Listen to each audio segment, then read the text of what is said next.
falou bastante sobre minha pessoa aí.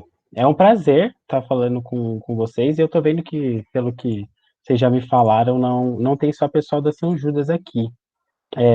Então é um prazer voltar a conversar com a minha antiga universidade onde me formei, é realmente um prazer. Eu só quero saber se está funcionando aí, se está passando os slides, se está Tá aparecendo para sim, você de boa. tá perfeito. Tá, então, como o Nicolas falou, eu sou o Marcos, biólogo, né, lá da São Judas, formei lá, e eu vou falar um pouco hoje com vocês sobre os recursos econômicos vegetais da família Asteraceae. Então, eu acabei organizando essa apresentação, né, em alguns tópicos, em 3 tópicos, na verdade. Eu vou falar um pouco com vocês sobre a minha trajetória acadêmica, desde o ensino médio até a minha pós-graduação. Aí, no segundo momento, a gente vai relembrar, ou eu vou apresentar, não sei, vai depender do conhecimento de vocês, um pouco sobre os recursos naturais e as classificações dos recursos renováveis e dos não renováveis, aonde eu vou introduzir alguns conceitos, relembrar a vocês alguns conceitos das angiospermas, trazendo, né, um destaque à família Asteraceae no que diz respeito às características morfológicas, o que a gente consegue diferenciar nelas aí das outras famílias de angiospermas, frisando a importância econômica dela e destacando a importância medicinal também. Eu ainda não sei aonde vocês estão aí na graduação, se vocês já tiveram botânica econômica ou já aprenderam sobre metabolismo vegetal, mas eu vou apresentar um pouquinho ligando a família Asteraceae sempre. E aí, no momento posterior, eu só vou apresentar mais ou menos o que eu estou fazendo para vocês como meu projeto de mestrado, beleza? Então, vamos lá.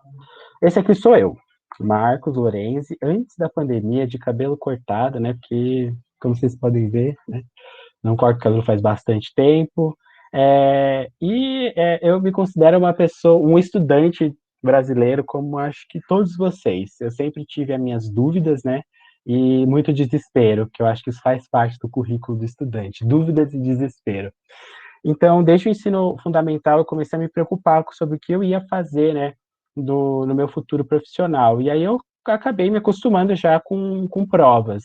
No final do ensino fundamental, eu prestei o vestibulinho da ETEC, e eu acho bem interessante também esse ensino técnico, né?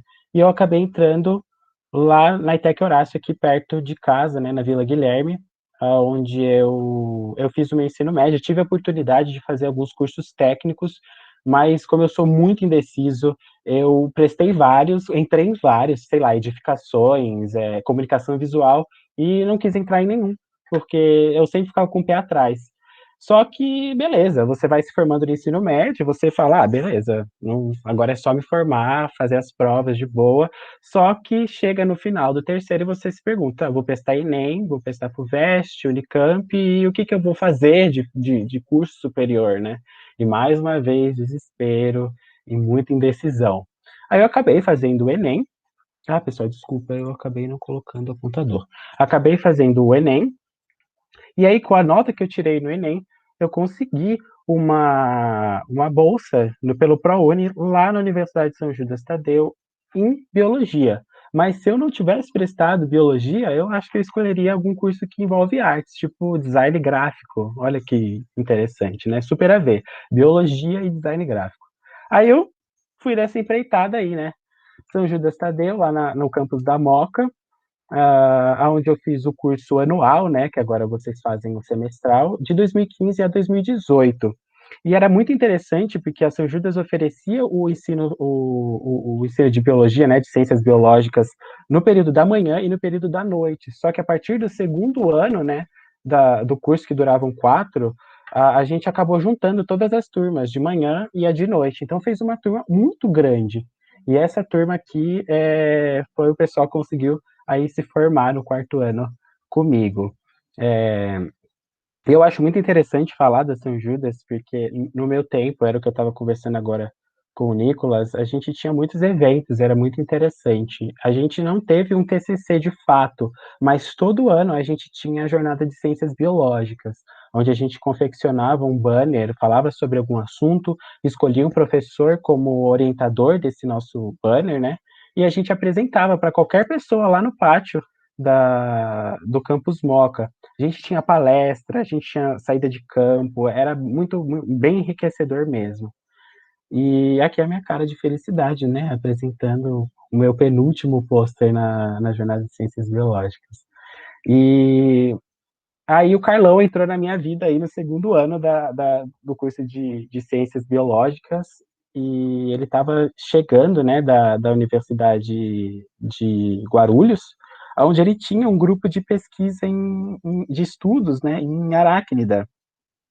E ele estava pretendendo mudar esse grupo de estudos lá para o laboratório de zoo do campus da Moca. E eu já grudei nele, né? Falei, ó, isso é interessante. Eu tenho pavor de aranha, mas seria uma situação legal eu aprender mais sobre esses bichos que me deixam dessa maneira desesperado. E aí demorou um tempo até se concretizar, mas eu participei do GEA lá da São Judas, e como alguns estudos, a gente analisava a morfologia desses animais, hábitos, e aí teve até um mini TCCzinho onde eu falei sobre algumas espécies, hábitos de algumas espécies de aranhas. E aí, no meu último ano da graduação, eu tive o prazer de ser convidado para estagiar no Museu Catavento, ali no centro aqui de São Paulo, né, no famoso Castelinho.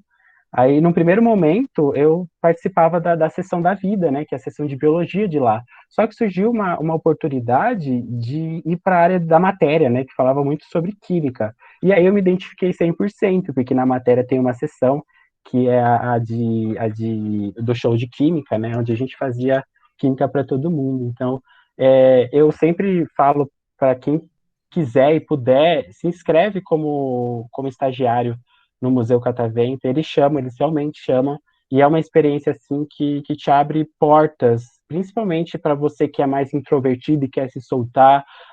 É interessante porque você acaba trabalhando com assuntos que você pode estudar para a prova depois e bem na prova, então é muito interessante, foi uma experiência divina. E aí, já no meu último ano de graduação, né, a gente sempre passa lá, quem é do Campus Moca, é claro, perto dos bares da faculdade, da sexta-noite, assim, dá uma vontade de você ficar lá, né, conversando, mas eu tinha que acordar sábado às 7 da manhã para ver esse rostinho maravilhoso aqui, me dando a licenciatura, porque o anual, você poderia escolher a licenciatura a partir do terceiro ano da graduação.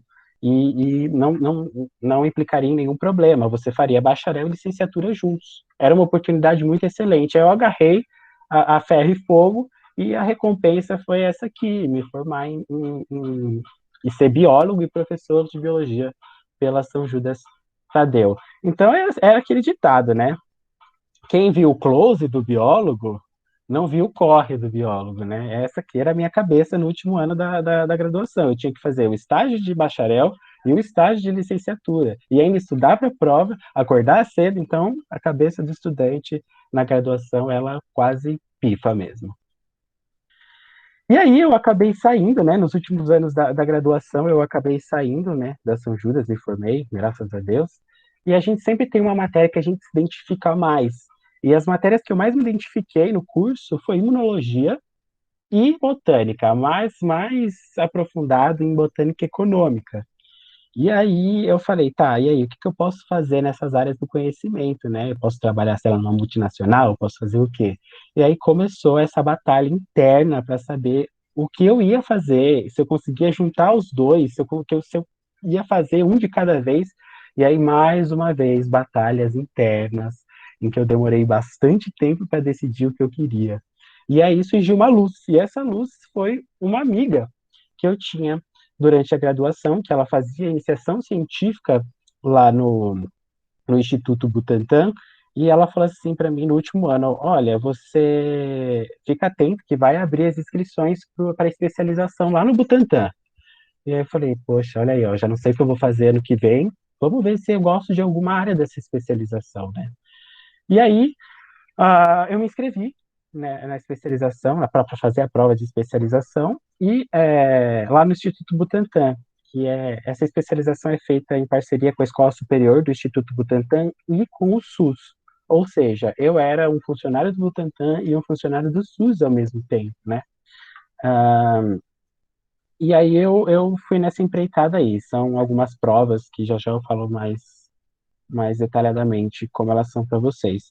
Eu não sei, tem poucas pessoas aqui, mas no passado, né, antes de eu fazer, essa especialização era chamada de PAP, Programa de Aperfeiçoamento Profissional. Hoje em dia, depois desse parecer do Conselho Estadual de Educação, da Secretaria da Educação, foi reconhecido como especialização. Então, quem fazia era tinha só uma aprimoração em determinada área do conhecimento. Já quando eu fiz, você ganhava o título de especialista. Então, por isso que eu sou especialista em toxinas de interesse em saúde. E aí, falando em toxinas de interesse em saúde, essa especialização ela conta com 4 grandes áreas, né, lá de concentração de especialização. Animais de interesse em saúde ou biologia animal, para quem gosta de estudar isoo e, e etno, esqueci o estudo dos animais. É, biotecnologia para a saúde, onde você aprendia bastante sobre vacinas e biofármacos na confecção e tudo mais. Toxinas de interesse em saúde. E patrimônio e educação da ciência e da educação. Aí eu pensei assim, ó, acho que eu vou para patrimônio e educação da ciência e da saúde, né? Porque eu estagiei no Catavento, já tenho um conhecimento sobre é, educação informal, e aí eu não fui. Fui para toxinas de interesse em saúde porque mexia mais com o imuno, para vocês verem a decisão da pessoa. Essa especialização ela é muito interessante. Ela durou um ano certinho para mim, mas a duração é de 1.720 horas. Ela possui uma metodologia que eu achei incrível, com núcleo comum. Como assim núcleo comum? A gente ia, no começo, o Instituto Butantan e outros institutos, como Adolfo Lutz, como o Instituto Pasteur e outros, né, de gerontologia, aqui de São Paulo, se não me engano, e a gente ia lá para Vila Mariana, aqui em São Paulo, no CEFOR, né, nesse Centro de Formação de Profissionais da Saúde. E a gente tinha aula presencial, é claro, com todos esses alunos desses institutos, sobre algumas matérias em comum, as disciplinas em comum, como políticas públicas em saúde, onde a gente aprendia bastante sobre o SUS, ética, metodologia da pesquisa, que era muito importante, porque a gente ia fazer uma monografia no final dessa especialização, e inovação tecnológica. Isso durou mais ou menos uns 2 meses. Aí depois a gente foi para o núcleo específico, que era cada um no seu instituto, fazendo disciplinas da sua área de especialização mesmo, onde no final a gente ia para uma prática profissional, né? Arregaçar as mangas, né? Ir para o laboratório. Então, tudo isso era patrocinado e é ainda patrocinado, né? Patrocinado por uma bolsa auxílio de um salário mínimo. Então, é bem importante aí para quem quer fazer alguma coisa e precisa de uma grana, a especialização, ela te dá uma bolsa. Aí eu escolhi a área de toxina de interesse em saúde, porque sempre me interessou essa parte de resposta imunológica ao envenenamento de determinados animais. E aí, nesse núcleo específico, a gente teve aulas sobre assuntos interessantes, por exemplo, a disciplina de comunicação científica, onde foi ministrado pelos funcionários lá da biblioteca do Instituto Butantan, que eu tenho um carinho enorme pelo pessoal lá da biblioteca, e a gente teve em parceria com o pessoal de museologia. Vocês veem que museologia mudou para esse título agora, né? Patrimônio e Educação da Ciência e da Saúde, mas quando eu fiz, o nome era museologia. E a gente fez essa disciplina com eles e aí a gente partiu para as mais específicas ainda, onde a gente já via disciplinas sobre toxinas de interesse em saúde. Alguns exemplos que eu vou dar para vocês são alguns. A gente teve muito mais disciplinas. Mas toxinas e suas ações, onde, por exemplo, o meu trabalho de conclusão dessa disciplina foi ver o mecanismo de ação do envenenamento da Crotalus terrificus, que é a cascavel, bioprospecção de toxinas oriundas de animais de interesse em saúde, de micro-organismos, incluindo bactérias, onde a gente trabalhou bastante com o pessoal de determinadas áreas do Butantan, matemática aplicada à toxicologia. Aí é aquela dica que eu sempre dou para todo mundo que está começando bio. Bio tem matemática e vocês vão estudar matemática pro resto da vida de vocês. Vocês não vão conseguir fugir da matemática, tá? Eu queria fugir cursando biologia, não fugi, então, né, a gente tem que se acostumar. E aí a gente ia depois para nossa prática, a parte prática, né, dessa especialização. E é muito interessante quando você vai entrar lá na especialização no Butantan, você passa por uma entrevista, e aí os entrevistadores da sua banca te perguntam o que você gosta de fazer, o que você se identifica. Eu falei, eu gosto bastante de imunologia, eu estudei com o professor Carlos no GEA, gosto bastante de animais peçonhentos e venenosos, e eu vou super bem em bioquímica. Aí eles me jogaram, né? Me colocaram lá para imunopatologia, lá no Pavilhão Lemos Monteiro, esse prédio incrível e muito legal, né? Parece um castelo. E lá na imunopatologia, eu desenvolvi meu projeto da especialização. Mas aí, quando eu entrei por essa porta e fiquei sabendo com que eu ia trabalhar, eu passei mal, igual a Gretchen saindo da fazenda. Eu ia ver biomol, e eu era péssimo em biomol na graduação. E aí eu falei, putz, cara, tô arrependido? Não tô, porque eu tô aí na especialização, né? Mas biomol, e aí eu participei de um projeto de doutorado com uma pesquisadora que estava analisando o transcriptoma da glândula de uma centopeia ou lacraia, não sei como vocês chamam, aonde a gente fazia a expressão da proteína dessa lacraia em um sistema diferente, um sistema bacteriano. Aí o título da minha monografia no final da especialização foi Clonagem e expressão da proteína CRISP isolada do veneno da Lacraia cryptopsis. Então eu me sentia clonando a ovelha Dolly, eu trabalhei com clonagem e expressão. E aí eu acabei mexendo com outras áreas que eu tinha muita dificuldade, que era microbio e genética. Então, assim, eu amei demais, foi uma experiência incrível, mas todo dia eu sentia que estava faltando alguma coisa, sabe? Eu sentia que não estava 100% completo, eu estava aprendendo muito, eu aprendi inclusive algumas técnicas aí que vocês já ouviram falar durante a pandemia, do PCR, foi incrível mesmo, mas faltava alguma coisa, e o que faltava era a botânica econômica, que eu pensava assim, se eu estivesse vendo isso em algum vegetal, descobrindo o mecanismo de ação de envenenamento de uma planta tóxica brasileira, e essas coisas ficavam maquinando na minha cabeça, e como o Instituto Butantan era muito próximo à USP, né, ele é do lado praticamente da USP, quando saía mais cedo ou tinha folga, eu ia visitar o Instituto de Biociências lá da USP, né? E aí pedi algumas indicações para alguns professores lá da São Judas que eu estudava de botânica econômica e eles me indicaram alguns orientadores que eu poderia conversar. E aí eu conhecendo o Instituto de Biociências, eu acabei encontrando o departamento de botânica. O departamento de botânica, só dando uma visão geral, é onde os alunos de pós-graduação eles atuam lá dentro. E o programa de pós-graduação do Departamento de Botânica, ele conta atualmente, isso assim, são dados que eu vi ontem, porque eu tive uma reunião com o pessoal praticamente ontem, da pós-graduação, ele é dividido em 7 sub-áreas, com 29 docentes em cada sub-áreas dessas. Então, tem a biologia de algas, né, a sub-área de biologia de alga, recursos econômicos vegetais, biologia de sistemas, biologia do desenvolvimento vegetal, anatomia de plantas vasculares, sistemática, evolução e biogeografia das plantas vasculares, e ensino, mas mais ensino de botânica. Tá? E aí, como vocês já devem aí estar pressupondo, eu escolhi a área de recursos econômicos vegetais. E o que essa área trabalha, né? A descrição está no site, eu passo para vocês depois, mas essa área, lá no Departamento de Botânica da USP, a gente estuda o aproveitamento econômico de plantas, principalmente nativas aqui do Brasil, análises químicas das plantas utilizando metodologias e técnicas como cromatografia, espectrometria de massas, para descobrir o que tem de substâncias químicas em cada dessas plantas. A gente tem um enfoque maior lá em estudar angiospermas.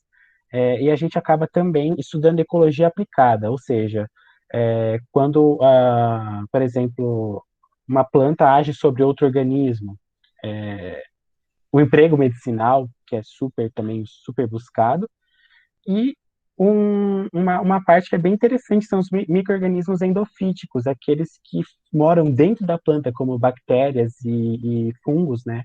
Eles também produzem substâncias químicas e dá para a gente descobrir lá no laboratório de fitoquímica quais são eles, e é muito interessante, é bem legal.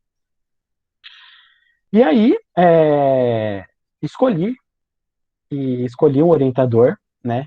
Conversei bastante, enchi o saco do meu orientador, inclusive desculpas ao Marcelo aí.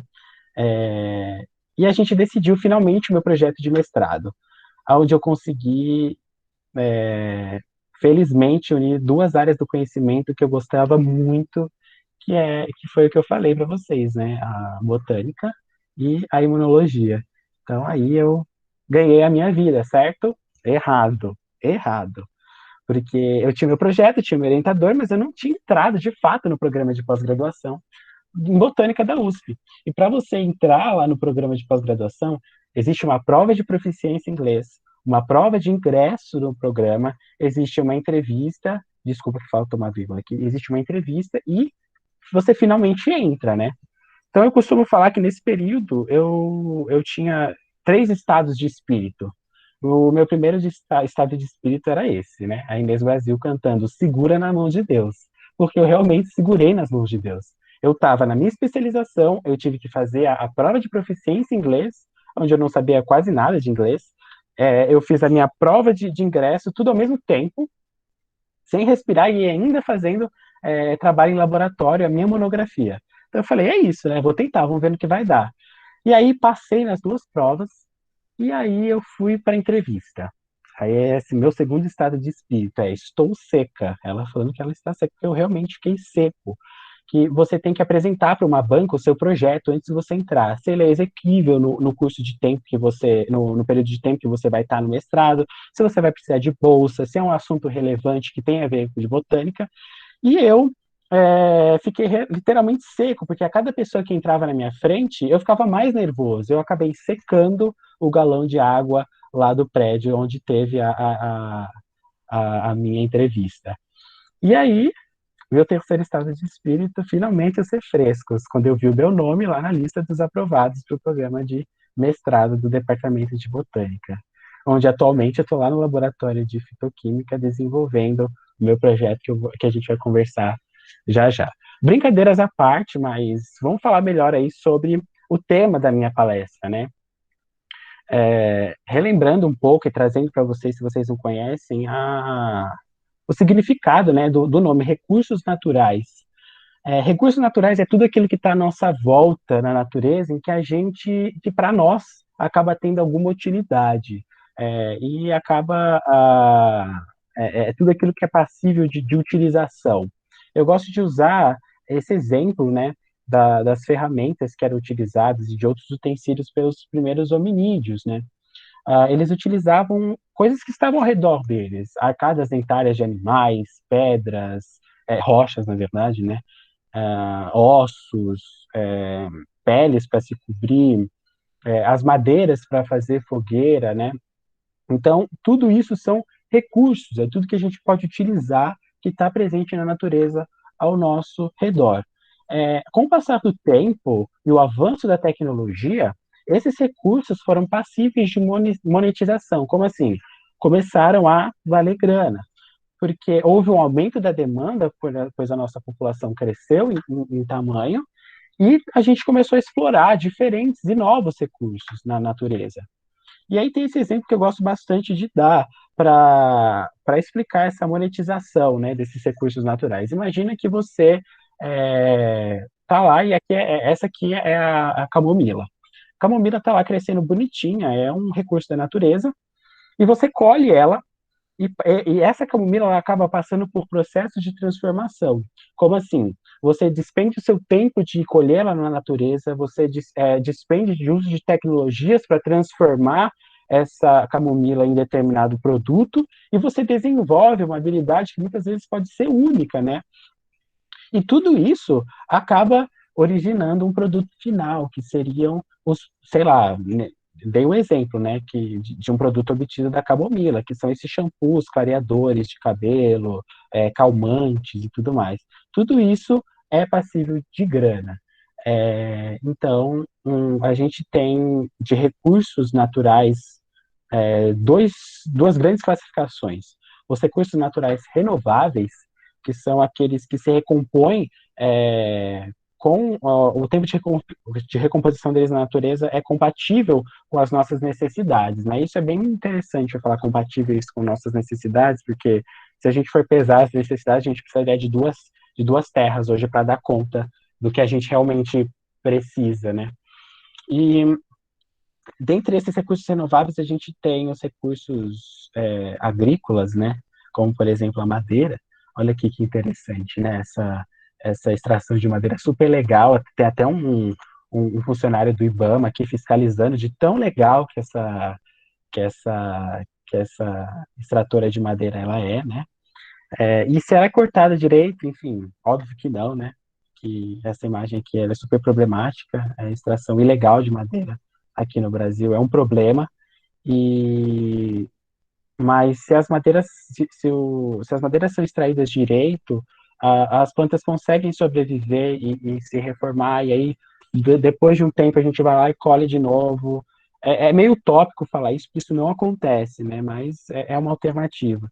E outros recursos renováveis são a agropecuária, né? As monoculturas, onde a gente planta uma coisa agora, depois planta outra, e está sempre obtendo esses frutos aí da terra. A pecuária, onde a gente sacrifica parte do gado e deixa a outra parte para a população se recompor, são recursos renováveis. Recursos que não são renováveis são aqueles que o tempo de recomposição não é compatível com as nossas necessidades ou não se recompõe na natureza. Os processos geológicos demoram bilhares de anos para acontecer e muitos metais eles podem sim entrar no ciclo novamente geológico, né, na famosa aí pedogênese, mas demora muito tempo até que a gente tenha eles de novo. E outros que não há uma reposição, são os combustíveis fósseis, porque eles foram originados há milhares de anos, né, decomposição sob uma pressão super grande, né, é, e eles não são recompostos na natureza. Então, a gente tem, como exemplo dos recursos renováveis ligados ainda à agricultura, o grande grupo de vegetais que são as angiospermas. E as angiospermas, por sua vez, elas têm formas, cores e tamanhos diferentes, vocês veem? E apesar delas terem essas diferenças, elas guardam algumas semelhanças entre elas. Anjo deriva do grego urna e esperma, semente. Daí a principal característica desse grupo de vegetais. Na flor, mais especificamente no ovário, que é a estrutura que comporta o óvulo, a partir do processo de polinização, dar origem a um fruto portador da semente. Então, a flor, nesse caso, para esse grupo de espécies vegetais, ela é importante para a reprodução desses organismos. Ocupando e tendo destaque bem grande filogenético em angiosperma, a gente tem a família Asterácea, ou composita. Ela conta com um grande número de espécies descritas, cerca de 25 mil presentes aí no mundo todo, onde esse número tende a subir com a descrição e classificação de novas espécies. Ela é considerada uma família monofilética. Ela possui características únicas. Ela tem esse monofiletismo caracterizado pela presença de uma inflorescência em capítulo, onde as flores são dispostas em um receptáculo discoide. Vocês estão vendo que tem um formato de um disco. As anteras são sinânteras, ou seja, elas são unidas e soldadas entre elas, é uma característica exclusiva dessa família, né? Exclusiva não, mas que classifica como monofilética. A presença de cada flor desse capítulo contando com um ovário ínfero bicarpelar com desenvolvimento basal reto, que a partir do processo de polinização vai dar origem ao fruto portador da semente, igual eu falei, que é chamado de fruto seco complexo cipsela. Vocês veem que essas estruturas aqui, elas são originadas das sépalas modificadas de cada uma dessas flores do disco. A gente chama elas de papos. Vocês vão entender melhor qual é a função dela nessa família já já. Sobre o que diz respeito à distribuição, a família é cosmopolita, ela está distribuída no mundo inteiro, e nesse gráfico de ocorrência vocês conseguem ver que ela é muito presente na Europa, nas Américas, na África também, na Oceania. Vocês podem ver que essa família ela tem preferência para se desenvolver em regiões mais elevadas. Em regiões de florestas tropicais úmidas, elas não se desenvolvem tão bem. Vocês conseguem observar que está super clarinho, né? É, Elas não se desenvolvem tão bem nesses ambientes. Essa família conta com cerca de 1.600 a 1.700 gêneros, constituindo mais ou menos 10%, né, das angiospermas mundiais, aproximadamente 10% dessas angiospermas mundiais. Os hábitos variam de anuais a perenes, herbáceas, arbustivas, lianas, arbóreas e aquáticas, sendo os hábitos herbáceos e arbustivos os mais comuns.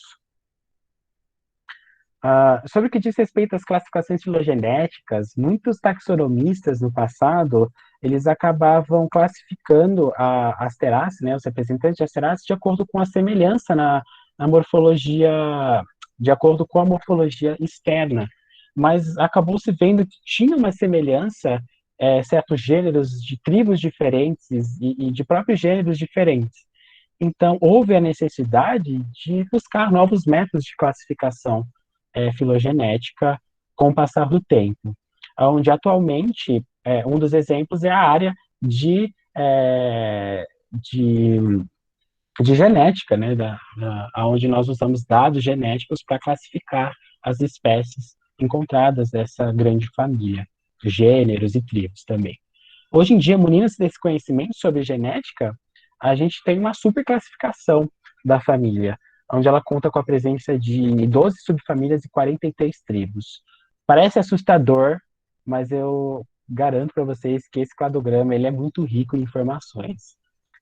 A gente consegue ver nele, por exemplo, que a Asterácea ela teve seu início, né? Ela surgiu aqui na América do Sul, e através de eventos de dispersão, né, de radiação adaptativa, elas conseguiram alcançar a África, a Europa, a Ásia, a Oceania, retornando ao continente de origem dela, né, que é a América.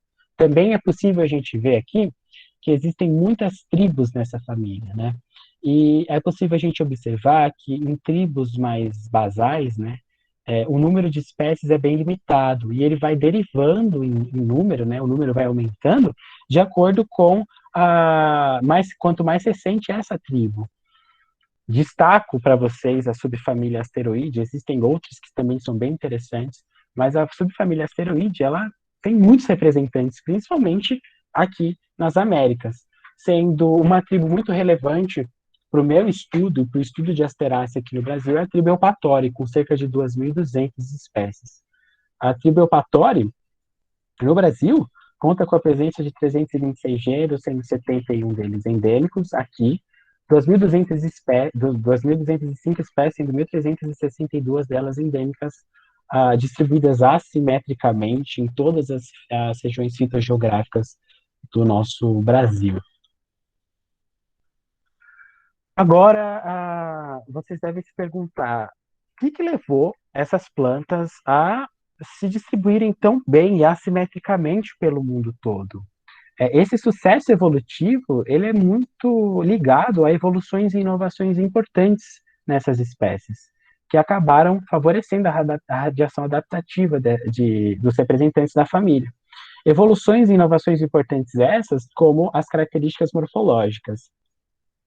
Essa inflorescência em capítulo, como a gente conhece o girassol, não é uma característica exclusiva de Asterácea.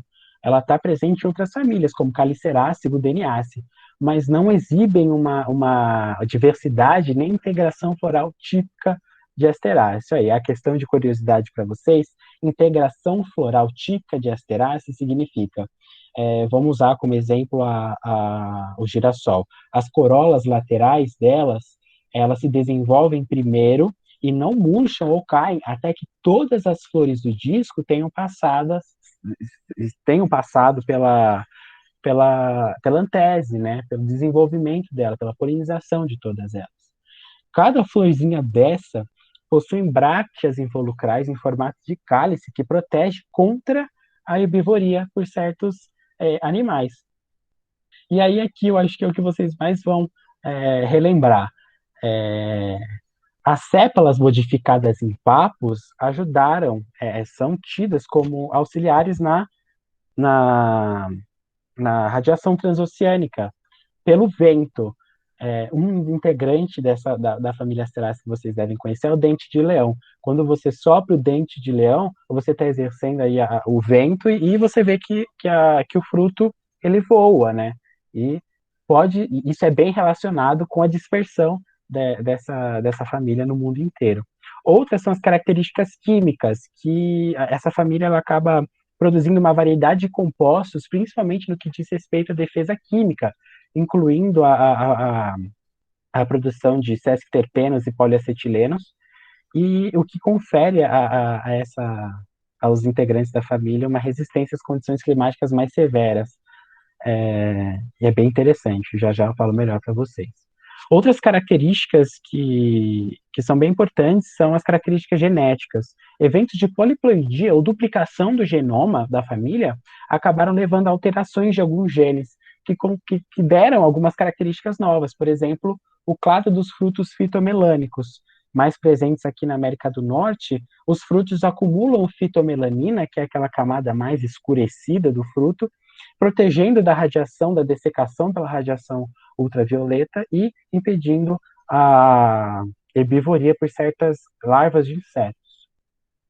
Bom, falando um pouco aí sobre o sucesso evolutivo, vamos de fato entrar na importância econômica dessa família, que é muito abundante. Ela está presente, né? Muitas espécies de asteráceas estão presentes em diversos setores da economia, como vocês podem ver, ornamental, medicinal, alimentar. Nossa, tem muito, muito, muito mesmo. Eu trouxe aqui para vocês alguns que eu julguei ser mais interessantes e bem importantes. Sendo esse primeiro que eu gostaria de falar com vocês, o ramo da alimentação. Um dos representantes mais famosos no que diz respeito às folhas e aos brotos é a alface. A alface é uma asterácea. Ela é conhecida como cultígeno, não se sabe ao certo a origem dela, mas ela é muito associada às espécies Lactuca serriola e Lactuca virosa, desculpa, que acredita-se que, em seu início, esses ancestrais do alface eram utilizados as suas sementes oleaginosas como a principal mercadoria de produção, né? É bem interessante que, com o passar do tempo, muitas características foram selecionadas, né? A redução desses espinhos nas folhas e nos ramos foram diminuídos, a busca por espécies que tinham folhas mais frondosas, crocantes e tenras, e a diminuição de compostos químicos que causavam amargor quando elas eram consumidas. Por exemplo, esses compostos químicos são muito associados ao panteão de divindades antigas, né? Onde a, a, esses compostos amargos eram associados a deuses da fertilidade, ou seja, quem consumia a alface tinha um poder de fertilidade maior. É muito interessante isso. É uma parte aí da botânica e da sociedade que é muito, vocês vão encontrar muito em recursos econômicos vegetais. E aí a gente tem hoje em dia diferentes variedades do alface. A alface americana, a alface manteiga, a crespa e a romana. Só que com essa busca por variações, a espécie acabou perdendo alguns valores nutricionais. Como uma alternativa para driblar esses valores, essa deficiência nutricional, o cruzamento de espécies que acumulam quantidades desses compostos que deixam as folhas mais avermelhadas, são conhecidas como antocianinas e antocianidinas, elas acabam protegendo contra o estresse oxidativo na nossa célula e foram uma maneira de driblar essa desvantagem nutricional. Outro exemplo é a alcachofra, que tem como espécie selvagem a Cinara cardúnculus, ou cardo. Antigamente ela era consumida, quando eu falo antigamente, são há muitos anos atrás mesmo. elas eram consumidas apenas os seus pecíolos. As brácteas, vocês estão vendo que elas são pontiagudas, então elas machucavam. Então, houve também um processo de seleção onde essa espécie, né, essa variação, é, Cinaris collimus, é a mais consumida atualmente, onde tem uma das é, únicas inflorescências que são comidas imaturas. Como exemplo de raízes e tubérculos, é diferente da batata e da mandioca. As espécies de Asterácea, elas não possuem uma grande quantidade de amido. Elas preferem armazenar inulina e frutano, que são polímeros insolúveis da frutose. A inulina e o frutano, se consumidas em excesso, elas acabam dando desconforto abdominal, porque elas são apenas quebradas, né, principalmente a inulina quebrada, né, digerida no intestino grosso. Como exemplo, a gente tem a batata yacon, aqui da América Andina, e a raiz de gobo, utilizada na confecção de sushis lá no continente asiático. Como semente oleaginosas, oferecendo um grande destaque, mas não existem outras que são importantes da família, mas recebendo um grande destaque, a gente tem o girassol, o óleo do girassol. O óleo do girassol, ele é extraído das sementes, ele pode ser extraído de duas maneiras, a frio e com solventes químicos, sendo esse dissolvente químico, essa extração, tida como o óleo premium, para ele ter uma coloração mais clara, um sabor mais agradável e um ponto de ebulição mais alto. O mercado de óleos consumíveis, a Asterácea ocupa o quarto ranking mundial, para vocês verem a importância da família no que diz respeito a sementes oleaginosas. Agora, refletindo o uso delas em preparações de bebidas, muitas espécies são utilizadas em ampla variações de preparações, como, por exemplo, vocês já devem ter consumido, eu acho que quase todas as pessoas devem ter consumido o chá de camomila. A camomila é um nome genérico para designar espécies de ocorrência, espécies herbáceas de ocorrência na África, lá na Europa e na Ásia, aonde uma das mais famosas é a Matricaria recutita, a camomila alemã. As suas inflorescências secas contêm compostos químicos que auxiliam na digestão, ela é antiespamódica e ela é utilizada aí para muitas carnes eram mergulhadas em chás de camomila para mascarar o gosto rançoso e para mudar a cor do cabelo, né, clarear o cabelo. Outro que vocês também devem conhecer é um aperitivo obtido de Artemisia absinthium. Acho que vocês já devem ter pegado qual é. Das flores e folhas dele produzido o absinto, né? Que em conjunto com o isopo, que é outra planta, e a melissa, dá essa coloração e o sabor característico. Essa bebida ela foi banida da Europa por muito tempo pelo seu consumo excessivo levar ao óbito. Outro aperitivo é o Cinar, que está presente aí em qualquer boteco de esquina. Ele tem um gosto muito amargo e na sua composição são utilizadas muitas outras plantas, dentre elas a alcachofra é uma das principais. Ela pode ser bebida pura ou misturada e acaba sendo utilizada como alívio para a digestão. Outra espécie muito importante, a Asteraceae, que é utilizada principalmente na confecção de adoçantes, é essa planta sul-americana conhecida como Stevia rebaldiana. Ela era utilizada muito antigamente por tribos indígenas aqui do Paraguai, principalmente a tribo indígena do Guarani, onde as suas folhas contêm compostos químicos conhecidos como glicosídeos de estévia, dentre eles os anticaurenos, esteviosídeos e rebaldiosídeos, que possuem de 100 a 450 vezes um poder adoçante maior do que o açúcar comum. Esses glicosídeos eles não são metabolizados pelo nosso organismo, por isso muitos deles são incluídos em dietas para pessoas que possuem diabetes.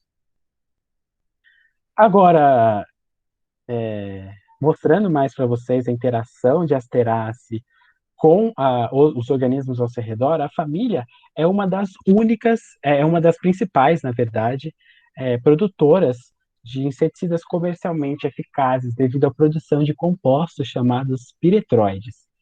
Vocês já ouviram falar do crisântemo, né, que a maioria das pessoas coloca sobre túmulos e tudo mais. Tem uma explicação, mas isso aí, por que se coloca o crisântemo na maior parte das vezes em túmulos, mas isso eu deixo para um próximo encontro nosso.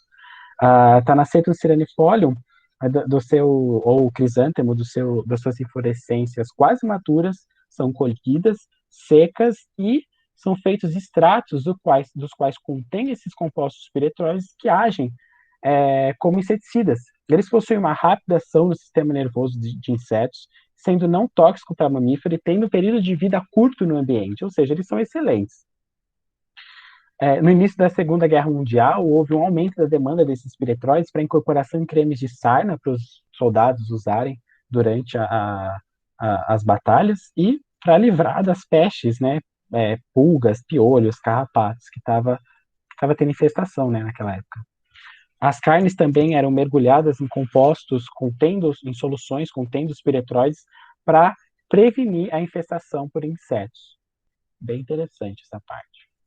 É bem interessante também que muitas espécies elas possuem composições químicas específicas que vão dizer, que vão dar um retrato aí da importância de cada uma delas. Muitos desses compostos podem ter um efeito terapêutico esperado, que é utilizado aí na medicina, que a gente conhece como princípio ativo. Esse princípio ativo foi isolado, né, com o avanço da tecnologia de muitos desses vegetais, e ainda hoje em dia, inclusive, a gente faz isso na fitoquímica. Como exemplo de um princípio ativo, que é aquele responsável pelo efeito medicinal, do cinar é a cinarina, esse derivado do ácido clorogênico que acaba fazendo com que a gente uma melhora na nossa digestão. E outro exemplo que é muito importante em Asteraceae é a artemisinina, obtida de Artemisia annua. Também é do mesmo gênero que Artemisia absinthium, mas essa é outra espécie. A professora Tu Youyou é uma pesquisadora chinesa, é uma das que deram o exemplo mais importante sobre isolamento e bioprospecção dessas moléculas em Asteraceae. Munindo-se dos seus conhecimentos, né, sobre a medicina tradicional chinesa, ela utilizou a planta Artemisia annua, obteve os extratos dessa planta e isolou dela a lactona sesquiterpênica artemisinina. Lactona, pois ela tem esse anel lactônico, e sesquiterpena eu explico já já para vocês. A artemisinina, ela revolucionou o tratamento da malária no mundo, porque a artemisinina ela acaba tendo um efeito melhor em cepas resistentes de plasmódio, né, resistentes aos medicamentos anteriormente utilizados, como, por exemplo, a famosa hidroxicloroquina, né? Então, revolucionando o tratamento da artemisinina, a professora Tu Youyou e a sua equipe ganharam em 2015 o Prêmio Nobel de Medicina e Fisiologia. Os estudos dela sobre a composição química dos vegetais acaba dando uma grandiosidade no que diz respeito à descoberta e desenvolvimento de novas moléculas para o tratamento de doenças. Moléculas essas que podem ser produzidas pelos vegetais em duas partes do metabolismo deles, o metabolismo primário e o metabolismo secundário, sendo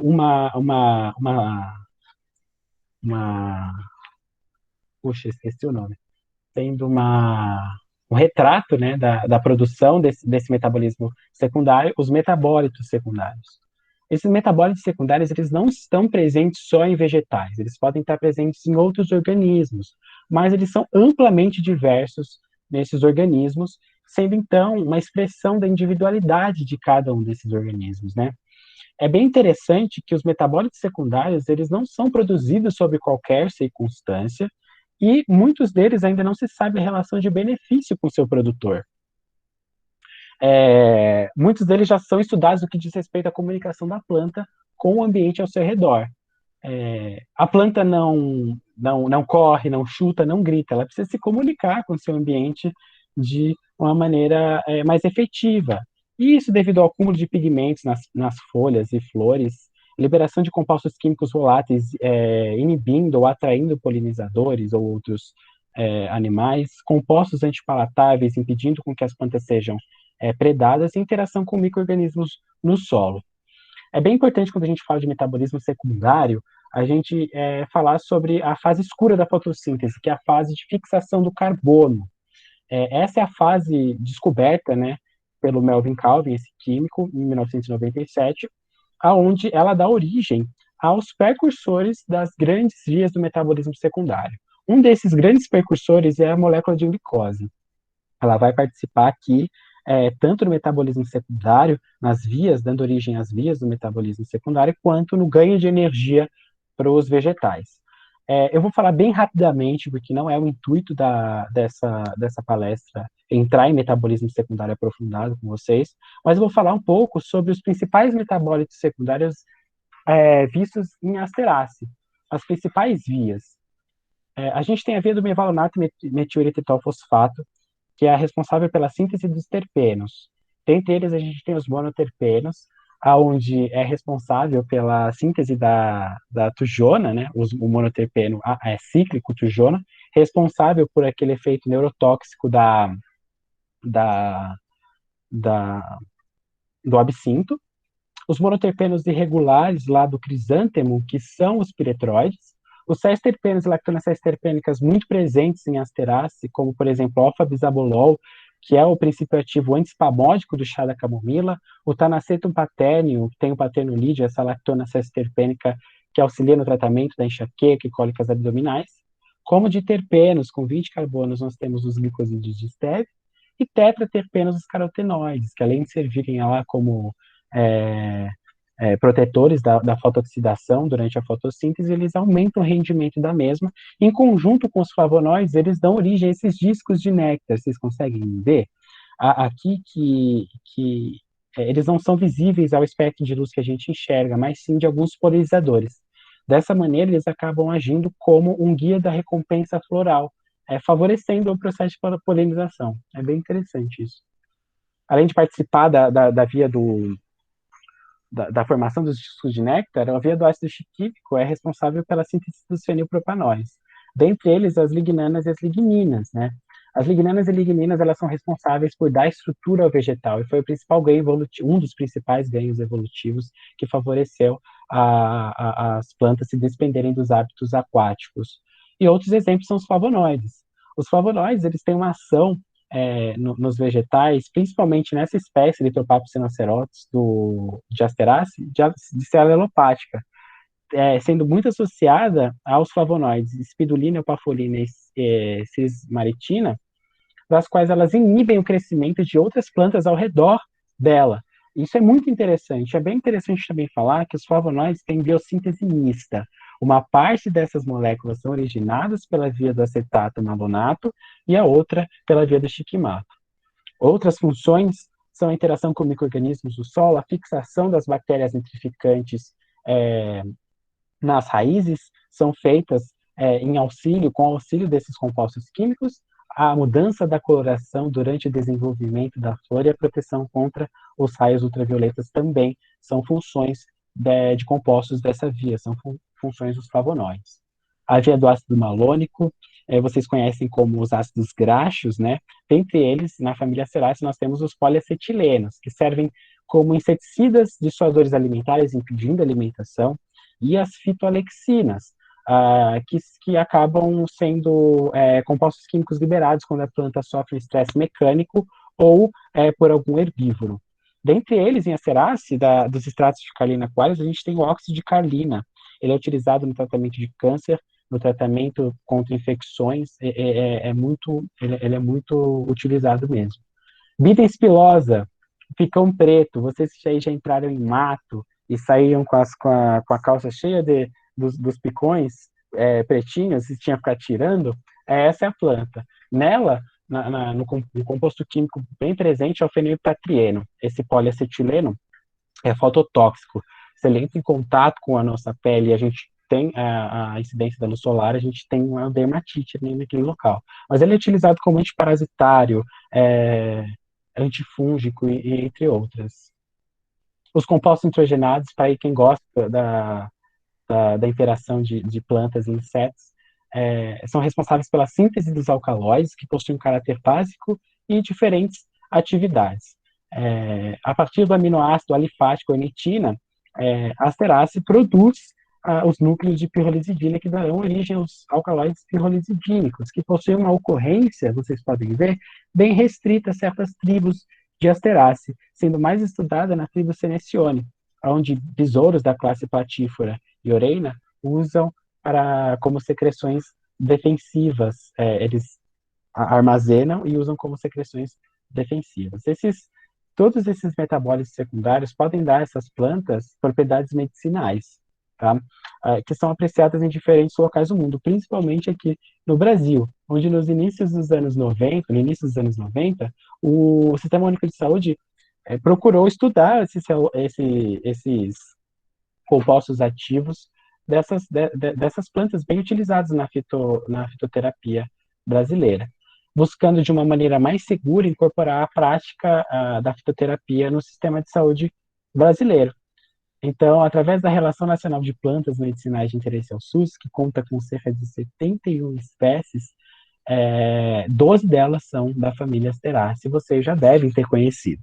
Por exemplo, a alcachofra, o absinto, a camomila e o picão preto, eu já falei. Mas outras que vocês devem conhecer é o guaco, Micana eglomerata, o boldo baiano, a erva dos carpinteiros, a arnica e algumas espécies de solidago, que são chamadas de arnica, na verdade, essa é a carqueja, arnicas, elas também são bem comuns na família Asteraceae. Dessa maneira, a gente acaba vendo que essa família tem um amplo interesse farmacológico aqui no Brasil, né? E elas são bem promissoras no desenvolvimento de novos fármacos, principalmente para o tratamento de doenças onde elas ainda não eram empregadas.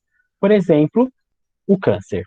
O câncer é essa doença aí que é causada pela divisão descontrolada de células em certas regiões do nosso organismo. Em 2018 foi a segunda causa de morte no mundo, sendo uma a cada 6 pessoas falecendo em decorrência dessa doença, 70% delas ligadas a países de baixa ou média renda. Uma a cada 3 pessoas desenvolve o câncer por fatores de risco comportamental, como principalmente o consumo do tabaco. Existem também fatores hereditários, como o câncer de mama e o câncer de pulmão, de estômago, e fatores de risco externo, como incidência a fatores físicos, como a luz ultravioleta, componentes químicos e biológicos, como fungos, bactérias e parasitas, assim como o envelhecimento também acaba acarretando, pode ajudar no desenvolvimento do câncer. A fase mais crítica da doença é a metástase, quando o câncer se espalha por outras partes do nosso corpo. E para evitar isso, a gente já tem outros métodos aí, sendo um deles conhecidos como a quimioterapia. A quimioterapia, ela inibe a replicação da célula de muitas maneiras. E a Asteraceae, ela ajuda com medicamentos obtidos dos extratos de plantas, principalmente a Nica montana e Balduina angustifolia, onde foi isolada a irenalina, essa lactona terpênica, que ela é um cis-terpeno e possui um anel lactônico. Ela age como antitumoral.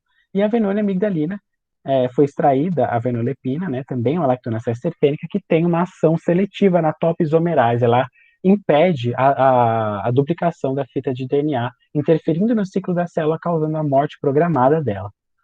Outra doença que também pode ser empregada em uso de Asteraceae, em pesquisas para desenvolver novos fármacos, é a doença de Chagas, que é causada pelo besouro triatomídeo, né, que não só ele, mas principalmente ele, é Triatoma infestans, que é vetor do Trypanosoma cruzi, que tem a doença tem como sintoma principal o acometimento da musculatura cardíaca, gastrointestinal e neurológica. No início, a doença era confinada às áreas rurais da América Latina, né? Mas conforme as pessoas foram se mudando, né, se espalhando pelo mundo, a doença foi junto e já está presente em grandes cidades ao redor do mundo, principalmente até na Holanda, por exemplo. Já existem medicamentos que funcionam para essa doença, e eles são bem efetivos na fase aguda da doença, que é quando a gente acaba de contrair ela, livrando o paciente de 100% da carga parasitária. Mas em pacientes que já têm a doença, a fase crônica dela, por muito tempo já, esses medicamentos têm uma ação, uma ação adversa bem grande. Por isso que a gente estuda novas moléculas terapêuticas. Esse estudo é bem interessante, de gêneros de Micânia, né, lá, parente aí do guaco, né, do mesmo gênero que o gaco, Micânia micantha e Micânia varifolia, onde os seus extratos obteve-se, né, 4 lactonas terpênicas que foram bem efetivas nas formas tripomastigotas e amastigotas in vitro e in vivo livrou o modelo experimental de infecção letal pelo parasita Trypanosoma cruzi, cerca de 60% livrou a carga parasitária de um camundongo, sendo muito associado a esta lactona sesterpênica chamada desoxynicanolida. Bom, entrando agora bem rapidamente falar sobre o meu projeto, a Micânia participa da mesma tribo que eu estou estudando no meu projeto de mestrado. No meu projeto de mestrado. Então, ele tem essa espécie Lapidia piscifolia e eu estou estudando as atividades citotóxicas e tripanocidas de compostos dessa planta. Essa tribo que ela faz parte chama tribo Eupatori, junto com a Micânia. É uma das tribos mais derivadas nos neotrópicos, contando com cerca de 2.500 espécies a 185 gêneros, distribuídos desde o México até a América do Sul. É bem interessante porque estudos na filogenia molecular dessa tribo acabaram revelando, agrupando espécies de Eupatori de Cerrado e Mata Atlântica no clado CAF, sendo responsável por 75% dos gêneros endêmicos brasileiros, que contam com as características morfológicas, a tolerância à seca e ao regime do fogo. E aí, o principal centro de dispersão das eupatórias no Brasil é o Cerrado e a Mata Atlântica. Lá na Serra do Espinhaço, na Chapada Diamantina, vocês já devem ter ouvido esse nome, a gente tem o município do Morro do Chapéu, que conta com tribos, gêneros e espécies, sendo a principal tribo a Eupatori. É uma alta área de prioridade de preservação por ela possuir uma tipologia vegetal única. E foi lá, em 2017, que acharam a espécie que agora eu estou trabalhando, né? Ela é um arbusto, apicifole, pois as folhas são dispostas apenas nos ápices dos ramos, né, dos galhos. As espécies, elas são amplamente associadas aos afloramentos rochosos naquela região. Ela é criticamente ameaçada de extinção por ela só ocorrer na unidade de conservação do Morro do Chapéu, em populações fragmentadas, e muito ameaçadas pelo turismo, porque bastante gente vai lá, né? E pelas estações de seca e do regime do fogo também, né? E aí o meu projeto de mestrado, eu estou estudando, né? Como vocês puderam ver, que muitas das atividades biológicas são relacionadas às lactonacéias terpênicas presentes em Acerás. Então, como já é conhecido em literatura, a parte abaxial das folhas de espécies de Asterácea acaba tendo a, a presença de tricomas glandulares, onde estarão presentes essas lactonacéias terpênicas. Então, a minha estratégia no projeto é obter um extrato enriquecido das lactonacéias terpênicas e testar eles citotoxicamente e na forma do Trypanosoma cruzi. Então, eu lavarei essas folhas, né? Eu lavo essas folhas com cloroformo, espero secar, ressuspendo em metanol e água, para dar mais uma ideia do que eu faço, mais ou menos. E depois eu faço uma partição com os solventes, eu fiz com 2 solventes com hexano e metanol, e depois eu vou pegar todo o material vegetal, inclusive as folhas, macerar e extrair com hexano até a exaustão e etanol até o esgotamento, sendo então esses extratos brutos particionados em escalas crescentes de polaridade. A pandemia afetou demais o meu projeto. Isso aqui é uma readequação dele, inclusive. Em próximo momento eu falo como eu ia fazer anteriormente. Mas, por as lactonacéias terpênicas serem uma das principais atribuídas à atividade biológica, e estudos já anteriores acabaram indicando que a presença dessas lactonacéias terpênicas vai estar nesse meu extrato da superfície de lavagem da folha, eles vão estar aqui. Então, eu tenho quase certeza absoluta que a atividade biológica vai estar nesse extrato. E é ele que eu vou submeter à avaliação da citotoxicidade e também vou, depois, né, por processos de espectrometria de massas, espectroscopia, a gente vai isolar, né, purificar e testar em triplicatas de dupla concentração em células de carcinoma de cólon pelo ensaio do MTT. E futuramente a gente vai investigar em outras linhagens de células.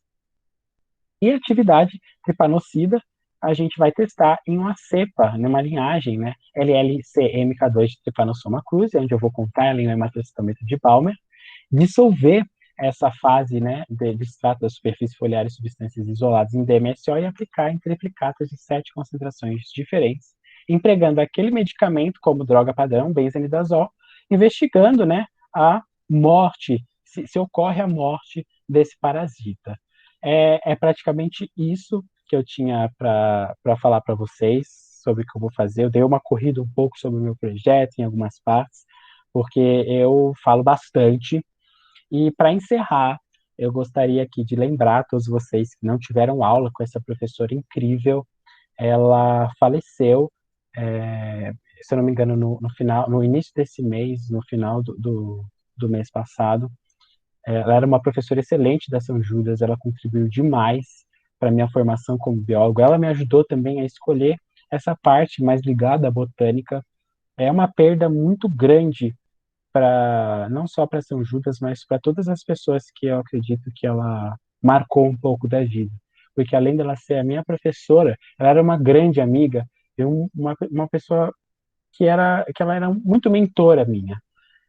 Principalmente no final da minha graduação, quando a gente fica meio louco, vocês vão perceber, ela sempre estava lá para acalmar e dar uma palavra amiga.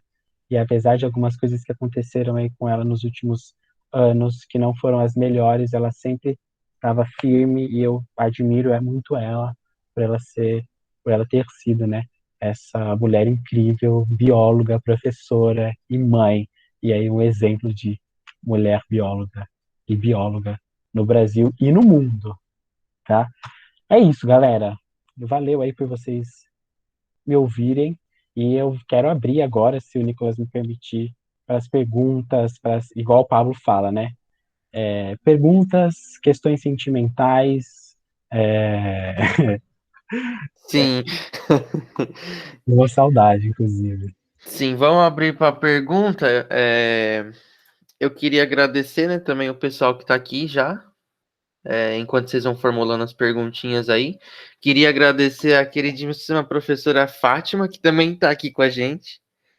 Eu não sei se chegou a Aí a ver, Fátima, mas não vi, tá, que ela tá aqui com a prazer, gente. professora, finalmente, Estou aqui, finalmente Rui. a gente se encontrou.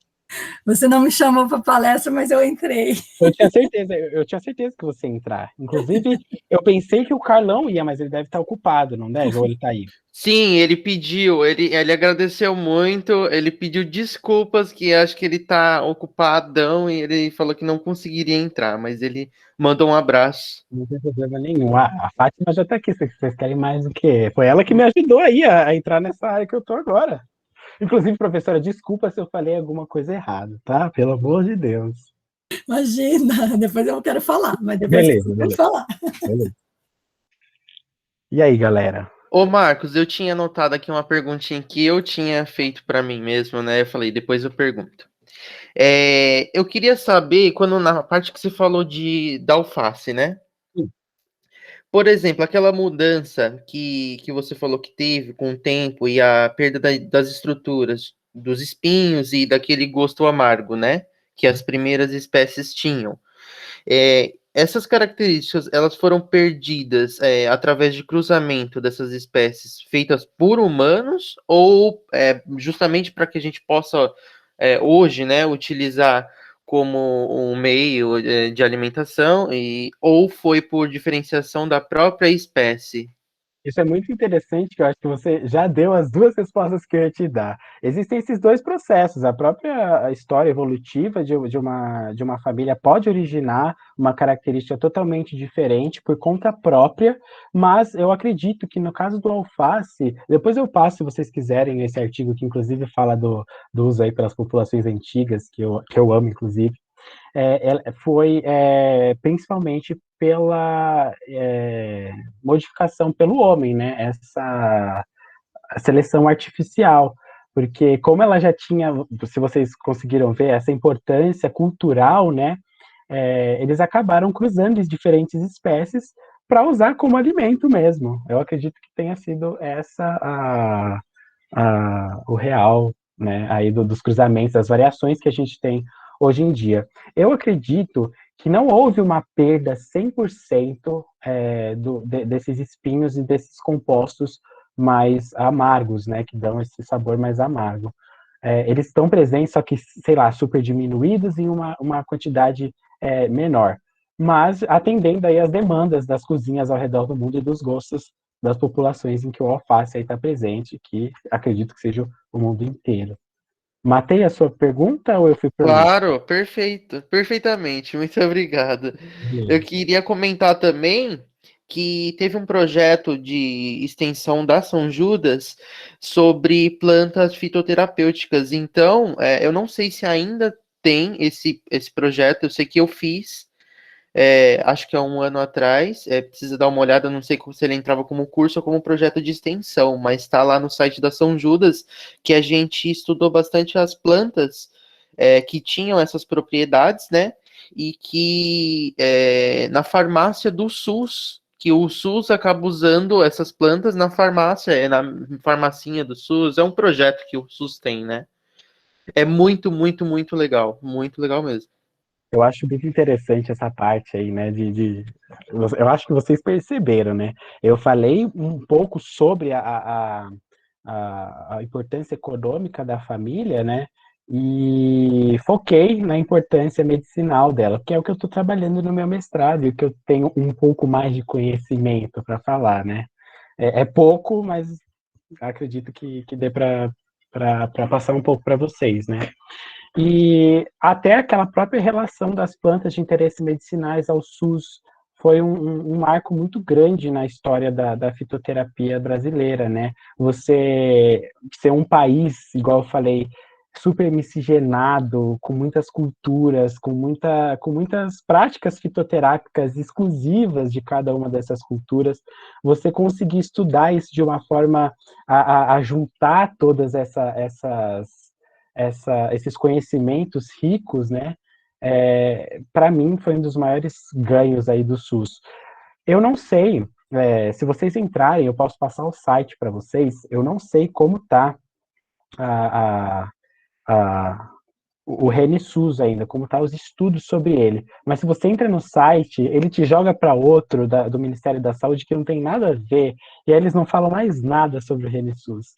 Mas eu posso depois, se vocês se interessarem pelo assunto, passar alguns livros, inclusive, bem interessantes sobre isso. Agora, sobre esse projeto de extensão da São Judas, eu acho incrível, e eu acho que é uma coisa que foi aquilo que eu comentei no começo da palestra com vocês, que se vocês têm interesse por algo e vocês querem, meu, vai, você só vai ganhar mais horas complementares, que eu acho que é o que todo mundo quer também, e o principal, né, que é conhecimento. Conhecimento nunca é demais e não ocupa espaço. Isso eu posso garantir para todos vocês. Mas eu fico feliz que tenha bastante gente interessada nessa parte de fitoterapia também. Eu ainda não estou exclusivamente na parte de fitoterapia, eu estou na fitoquímica ainda, mas quem sabe futuramente eu esteja aí na fitoterapia, né? Perfeito. É muito, muito boa essa área. Ah, a gente se apaixona por botânica. Professora Fátima faz a gente se apaixonar por botânica. Fez eu me apaixonar por botânica. Foi minha professora de monitoria. E agora eu tô no Instituto Florestal. Quem sabe, mas no futuro, Instituto de Botânica, né? É maravilhoso. A gente agradece esses professores incríveis que levam a gente para os caminhos. E é muito importante. A participação do professor ela é muito importante em todas as partes da nossa vida. É por isso que ainda bem que a Fátima está aqui. Eu não tive, já agradeci ela 500 vezes, mas teve um momento que foi muito decisivo nessa minha trajetória acadêmica, que foi no final da minha última JBio. É claro que eu não vou cobrar com que a Fátima saiba disso, mas eu cheguei nela e falei, professora, eu gosto muito de botânica econômica. Me passa aí algum nome que eu possa pesquisar, saber mais sobre esse pesquisador.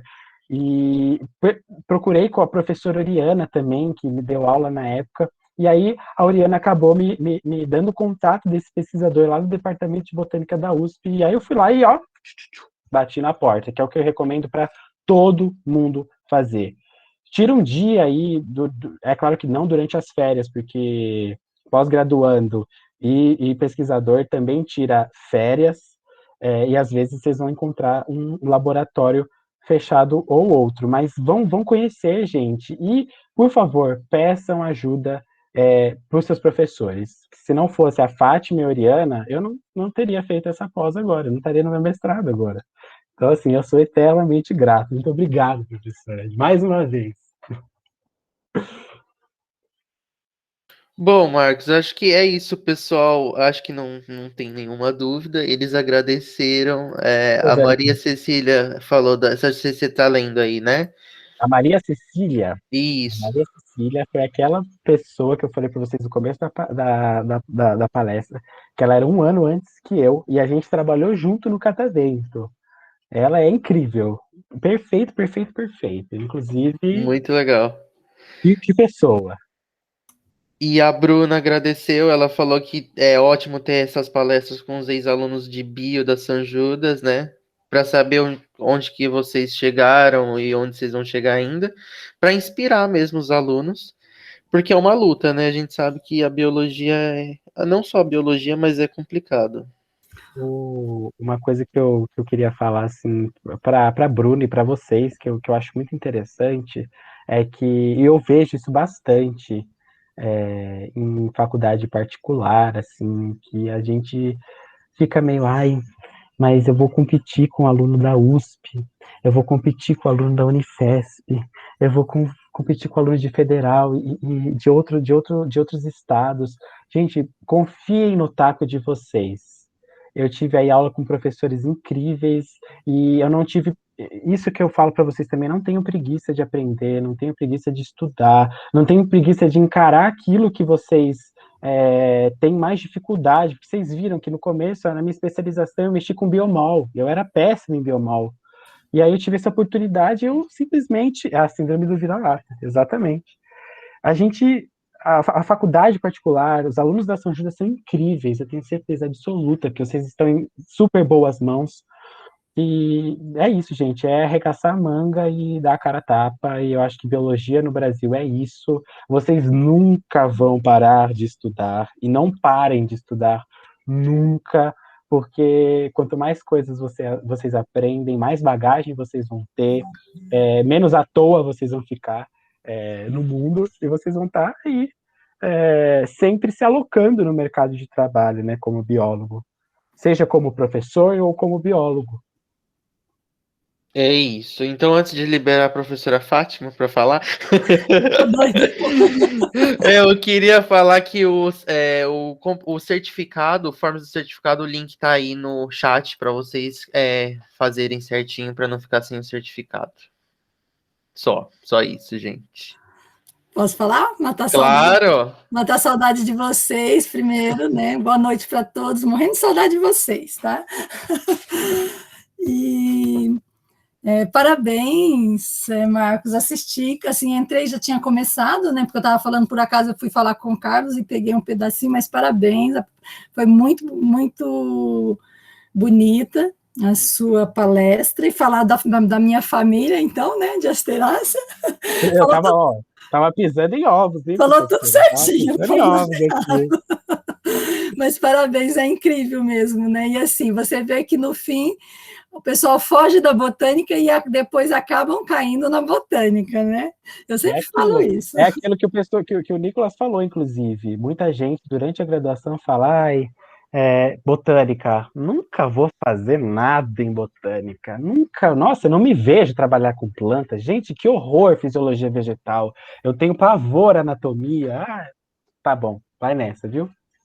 Mas lá na frente vocês fazem uma posse. Eu falo que todos os caminhos levam para as plantas, mas muito legal o seu trabalho, e essa parte você falou, você já está, na verdade, com o pé dentro da fitoterapia, né? Porque a parte mais difícil para a gente seguir fitoterapia é ter toda essa bagagem da fitoquímica, e você já está na fitoquímica, então isso para a fitoterapia é um pulinho, né? Foi mais muito legal. E só queria falar uma coisinha, você estava falando do alface, o Nicolas perguntou, se vocês prestarem atenção, então, assim, algumas plantas ainda do alface, elas mantêm esse amargo, tanto é que o alface, se você plantar lá no seu quintal e esquecer, ela vai formar o pendão e vai formar a flor. E aí, nessa fase, ela é extremamente amarga. Por isso que o pessoal não deixa comercialmente, porque ela fica inviável para o consumo para a gente, né? Isso eu não Assim, sabia, professora. Isso é uma curiosidade que eu tinha, porque eu falei, eu nunca vi um alface com estrutura floral. Aí deixa, eu planta e pesquisei deixa. na internet e eu vi, eu falei, meu Deus, que lindo! E é muito bonito E mesmo, aí né? eles não, tanto é que às vezes você compra o alface, ele está um pouco já, Uhum. saiu um pouco, ele não está aquela forma arredondada, ele está um pouco alongado, aí a gente já percebe esse amargor. O almeirão é um tipo de alface, né? Não é do mesmo gênero, mas é da mesma família, ele é extremamente amargo, né? A chicória também é Chicória, tem um monte de coisa. Mas assim, eu estou muito orgulhosa de você. Ai, que bem, E professor. assim, vocês é igual assim, eu sempre falo para os meus alunos, vocês têm que parar com isso, tem que ir lá e tanto quando os alunos da Unip, quando eu dava aula e da São José, eu falava, vocês têm que ir lá e fazer. O não vocês já têm, o máximo que vocês vão ter é o sim. Então tem que fazer mesmo. Acabei agora, uma amiga, uma ex-aluna minha, agora amiga, né, que fez mestrado na USP também, na saúde, e ela estava procurando aluno, pedindo indicação de alguns alunos meus para fazer uma bolsa da FAPESP, para ter FAPESP, três. hein, gente? FAPESP, FAPESP.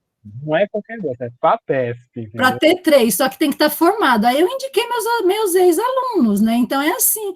E ó, para vocês saberem, o Hugo, não sei se vocês lembram do Hugo do quarto ano, para dar uma motivação para vocês, ele se formou o ano passado. O semestre passado, e ele entrou na Federal do ABC, viu? Com botânica, eu vou ser orientadora dele. Então, ele entrou em terceiro lugar, tá? Então, assim, e a Federal do ABC é super difícil. Então, ele entrou em terceiro lugar. Então, assim, tem que realmente, vai lá, é o que vocês querem, vai lá e faça e pronto. O máximo que vai conseguir é não. Mas era isso. Não vou falar muito, senão... É aqui pertinho de casa pro FABC, quem sabe? Então, e lá tem, assim, a Federal do ABC é muito voltado para biotecnologia, né? Então, eles são muito feras nessa parte. E aí ele vai trabalhar com orquídeas, vai trabalhar com biologia molecular, e eu vou aprender orquídea agora, vou sair das asteráceas e vou um pouquinho passear só na outra família mais gigantesca. Né? Em questão de número, elas estão bem próximas. Eu ia falar isso agora, elas são bem próximas. Eu tenho mania de grandeza, só quero coisas grandes. Mas é isso, foi ótimo assistir a palestra e muito feliz por você, tá bom? E vê se na sua defesa me chama, viu?